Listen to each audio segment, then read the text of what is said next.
मैं अपने सभी मेहमानों के पास एक एक करके आ रहा हूं। पहले कंपैरिजन वाला मैं आपको एक वॉल दिखाना चाह रहा हूं, आइए जरा देखें कंपैरेटिव की, क्योंकि प्रोफेसर राजन कुमार ने अभी जिक्र किया, जो कैपिटल हिल वाली जिक्र हुआ, फ्रीडम रिपोर्ट पर सवाल क्यों हो रहे हैं, जरा कंपैरेटिव स्टडी दिखाइए, यहां पर प्ले करिए इसको, बड़ी इंटरेस्टिंग है। क्विकली राहुल, जो हमारे पास इंपॉर्टेंट इंफॉर्मेशन आ रही है वो ये है, इसको देखें आप। अब फ्रीडम रिपोर्ट भारत को 67, यूएस को 83 अंक, लेकिन अमेरिका में कैपिटल हिल हिंसा हुई, कैपिटल हिल जैसी हिंसा भारत में नहीं हुई। कहां हुई है भारत में? अंकों का गणित तो कुछ और कह रहा है। अमेरिका में अगर आपको याद हो किस तरीके से रेसिज्म हुआ, आपको याद होगा, भारत में तो ऐसा कोई रेसिज्म नहीं हुआ, तो फिर यह अंक गणित क्यों गड़बड़ है? अगर मैं अमेरिका की बात करूं, अमेरिका में न सिर्फ कैपिटल हिल हुआ, रेसिज्म हुआ, लेकिन उसके बाद जो पीनलाइजेशन हुआ, जिस तरीके से लोगों के पीछे पड़े वो लोग कोरोना काल में, भारत में तो वैसा नहीं हुआ। नेक्स्ट चेंज ओवर करें राहुल, इसको जरा स्ट्रेट, वो ये देखें, अब कैपिटल हिल हिंसा में 6 लोगों की मौत, रंग भेद नहीं है भारत में। नेक्स्ट चेंज ओवर करें, बड़ा इंपॉर्टेंट है, वो देखें आप, कैपिटल हिल में पुलिस पर फायरिंग में 1 की मौत, प्रदर्शन पर फायरिंग नहीं। नेक्स्ट चेंज करें, यहां पर अभी आपका इसका सबसे बड़ा उदाहरण है, अश्वेत लोगों के खिलाफ हिंसा बढ़ी, ऐसा कुछ भी भारत में नहीं है। खैर, अब मैं सीधे यहां पर चलूंगा, अश्वेत 25 लोगों की मौत हुई है, मैं सीधे चलूंगा यहां पर। मेरे साथ मौजूद हैं स्कंद तायल सर। सर, मेरा सवाल आपसे यह है, जो मैं आपसे समझना चाहता हूं, इस चीज को मुझे बताइए सर, अभी के हालात में अगर यह रिपोर्ट आती है, हमें पहले तो यह नहीं पता कि इनके पैरामीटर्स क्या हैं, इनके क्या कंपैरेटिव्स हैं। दूसरा, ये ऐसा बताना चाह रहे हैं, बेसिक प्रीमाइस जो होता है किसी भी रिपोर्ट का, वो गड़बड़ कैसे हो सकता है?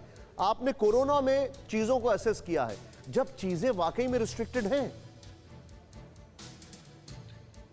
देखिए, मैं बहुत ब्रॉडली, आपने पूछा कि ब्रॉडली मैं ये कहूँगा कि हमें हमारे देश में, हमारे देश की संस्थाओं में हमें इतना आत्मविश्वास होना चाहिए कि कोई बाहर की संस्था अगर कोई उस पर टिप्पणी करती है तो हम उसको देखें, हम उसको समझें कि उन्होंने उसको क्यों ऐसा कहा, और उसके बाद अगर हमें कोई कमी है तो उसको हम पूरा करने का प्रयत्न करें। तो मेरा इसमें बिल्कुल विश्वास नहीं करता कि कोई अगर हमें क्रिटिसाइज करता है तो हम उसके ऊपर लाठी लेके पीछे पड़ जाए। ठीक है। दूसरा, जहां तक फ्रीडम हाउस रिपोर्ट है, जैसा कि प्रोफेसर साहब ने कहा, ये एक इंडिपेंडेंट संस्था है और इसका अमेरिकन गवर्नमेंट से कोई लेना देना नहीं है।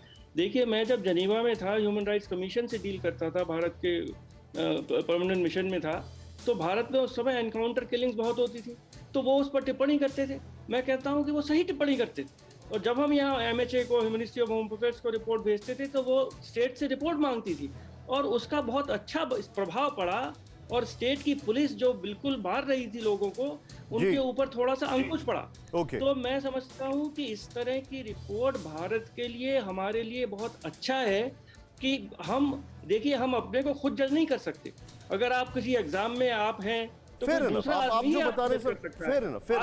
अपने ऊपर हमें विश्वास होना चाहिए, और अगर हम में कोई कमी है हमें उसको पूरा करना चाहिए। क्योंकि देखिए, मैं एक सिटीजन के हिसाब से कहूंगा कि पिछले 10 साल में 10,000 भारतीयों के खिलाफ सेडिशन का आरोप लगा है। मैं समझता हूं कहीं ना कहीं हमारी संस्थाओं में, पुलिस में कहीं कमी है। ठीक है, आप जो बता रहे हैं वो एक पॉजिटिव आउटलुक है, और मैं इससे एग्री भी करता हूं कि हर चीज में वो लोग गलत नहीं हो सकते, कुछ चीजें में वो सही भी हो सकते हैं। ठीक है प्रदीप सर, मैं आपके पास आ रहा हूं, लेकिन परवाह देश की, सोमवार से शुक्रवार रात 10 बजे TV9 भारतवर्ष पर।